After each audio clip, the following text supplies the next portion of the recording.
একটি হাসির ঘটনা। একটা ছেলে 4 বছর জেল খেটে বের হওয়ার পর হঠাৎ রাস্তায় একটি মেয়েকে দেখতে পায়। তখন ওই মেয়েটিকে দেখে তার পছন্দ হয়ে যায়।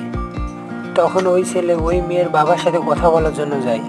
তখন মেয়ের বাবা বলে, তুমি কি করো বাবা? তখন ওই ছেলে বলে, আমি 4 বছর জেল খেটে আমি কালকেই বের হয়েছি, এখন একটা ভালো চাকরি খুঁজছি। তখন মেয়ের বাবা বলে ওঠে, কি, তুই এতদিন জেল কেটে বের হওয়ার পর আমার মেয়েকে কোন সাহসে বিয়ে করতে আসছিস? আগে কি করছিলি যার জন্য তুই জেলে গেছিলি? তখন ছেলেটি বলে, একটা লোককে মেরে ফেলছিলাম। তখন মেয়ের বাবা বলে, কেন? তখন ছেলেটি বলে ওঠে, তার মেয়ের সাথে আমার বিয়ে দিই নেই তাই। তখন মেয়ের বাবা বলে ওঠে, ও বাবা, তাহলে তুমি কবে আমার মেয়েকে বিয়ে করছো? তারিখটা ঠিক করে যাও। এখন বসো, দুইজনে একসাথে নাস্তা পানি করে উঠি। এখানে গল্পটি শেষ।